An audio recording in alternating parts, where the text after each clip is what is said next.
मित्रांनो नमस्कार. आज आपण अतिशय महत्त्वाच्या विषयावर बोलणार आहोत. विषय असा आहे की विद्यार्थी आणि पालक यांच्यामधील नातेसंबंध कसे असले पाहिजे याविषयी. विद्यार्थी घडत असताना किंवा घडवत असताना शिक्षक जशी भूमिका बजावतो शाळेत, एक पालक म्हणून आपण काय काळजी घेतली पाहिजे, आपल्या बालकांना एक परिपूर्ण व्यक्तिमत्व घडण्यासाठी कुठली काळजी आपण घेतली पाहिजे. आपण काही कमवत असताना काही कमवत तर नाही ना, हा विचार नक्कीच असू द्या. आजकाल सर्वात गंभीर समस्या आहे की मुलं अभ्यास करत नाही, मुलं चिडचिड करतात, मुलांची एकाग्रता कमी होते. या सर्वांच्या मागे जर एक ऑब्झर्वेशन केलं, तुम्ही एक निरीक्षण केलं, तर तुम्हाला कळेल की मोबाईलचं जे ॲडिक्शन लागलंय मुलांचा जो स्क्रीन टाइम आहे तो खूप वाढलेला आहे आणि हा स्क्रीन टाइम आपल्याला खरंच कमी करावा लागेल. नाहीतर भविष्यात याचे दुष्परिणाम इतके होतील की तुम्ही कितीही पैसा खर्च केला तरी तुमची मुलं तुम्हाला परत मिळू शकणार नाही. आजच्या कंडिशनमध्ये तुम्ही जगताय सर्वजण, पैसा हा कमवलाच पाहिजे. पण याचा अर्थ असा नाही की पैसा कमवत असताना आपण आपल्या पाल्यांना वेळ दिला पाहिजे की नाही, हाही विचार खूप महत्वाचा आहे. आपल्या मुलांना क्वालिटी टाइम देणं किती गरजेचं आहे हे तुम्हाला जर समजलं तर एक पालक म्हणून आपण खरंच आपली एक जबाबदारी चांगली निभावू शकतो. सर्वात महत्वाचा विषय असा आहे की लहान मुलं जे आहेत त्यांचं जे बालपण आहे, लहान मुलं ही लहान मुलासारखीच वागतील. मोठ्यांची अपेक्षा असते की त्यांनी समजदार व्हावं, चांगलं वागावं. पण मला सांगा, 2 ते 7 वर्षाची जी मुलं आहेत त्यांचं जे बालपण आहे ते लहान मुलासारखेच वागतील. आपण त्यांना मोठ्यांसारखे त्यांनी वागावं ही अपेक्षा करणं चुकीचं आहे. त्यांना संस्कारित बनवावं, त्यांना चांगले संस्कार द्यावे, त्यांनी चांगलं काय वाईट काय याचा फरक आपण पालक म्हणून त्यांना सांगितलं पाहिजे.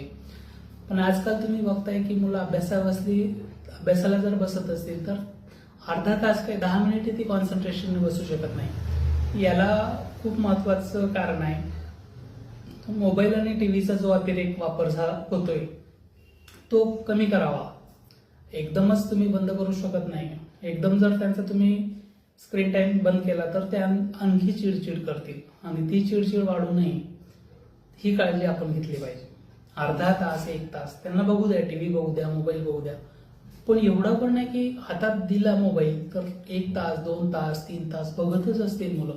जेवण करतानाही मोबाईल समोर असेल आणि मुलं जेवण करत असतील तर इट्स ऑफ नो यूज. म्हणजे त्यांचं जे जेवण आहे ना, आपण जे घास तोंडात टाकतो आणि चावतो, जी लाळ तयार होते आपल्या शरीरात जी जाते तर ती पचनक्रिया स्वस्त होते. जे अन्नघटक मधून जे विटॅमिन्स वगैरे मिळायला पाहिजे ते आपल्याला मिळतात. मुलं टीव्ही बघतात, ते फक्त गिळत असतात, जेवण करत नाहीत. पोटात तसंच न चावता खाल्ल्यामुळे त्यांच्या आरोग्याच्या समस्या वाढत असतात. त्यांचा जंक फूड जे खाताय मुलं ते कमी केलं पाहिजे. जंक फूड बघू शकता आपण, तुम्ही बाहेर आज पिझ्झा, बर्गर, वेपर्स हेच तुम्ही मुलांना खाऊ घालताय तर त्यांचं जे शरीर आहे ते आरोग्यदायी कसं बनेल, ते अशाने बनणार नाही. त्यांना चांगल्या सवयी लावाय, क्वालिटी वेळ द्या, पैसा कमवाच.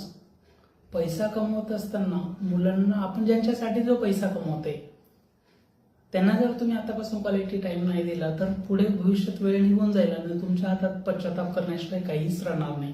हा पश्चाताप जर नसेल करायचा तर आत्ताच जागरूक व्हा आणि एक पालक म्हणून आपण आपल्या मुलांना खरंच वेळ द्या. अभ्यास, शाळेत मुलं 7 वाजता जातात, दुपारी 1-2ला घरी येतात, जेवण करतात, क्लासला जातात, दिवसभर ते अभ्यासाच्या गराड्यात राहतात. त्यांना काहीतरी स्पोर्ट्स ऍक्टिव्हिटीज जॉईन करा. 1-1.5 तास ते संध्याकाळी ग्राउंडला राहतील ही काळजी घ्या. त्याच्यामुळे त्यांचा फिजिकल फिटनेस वाढेल, त्यांचा कॉन्फिडन्स वाढेल. बघा, स्पोर्ट्समध्ये जी मुलं असतात त्यांचा कॉन्फिडन्स वाढलेला असतो, त्यांचं फिजिकल फिटनेस चांगला राहतो, ते आजारी पडत नाही सतत. नाही, ग्राउंडवर गेल्यामुळे होतं. तुम्ही मुलं जर सतत टीव्ही समोर बसत असतील तर त्यांचा व्यायाम कसा होणार हा विचार आपण केला पाहिजे. सर्वांना नम्र विनंती, मोबाईलचा अतिरेक खरंच आतापासून मुलांपासून लांब ठेवा. टीव्ही पासून मुलांना लांब ठेवा. चांगल्या सवयी त्यांना कशा लागतील हा विचार असू द्या आणि एक पालक म्हणून आपण एक जबाबदार पालक म्हणून भूमिका कशी निभावू शकतो याचा विचार करा. धन्यवाद.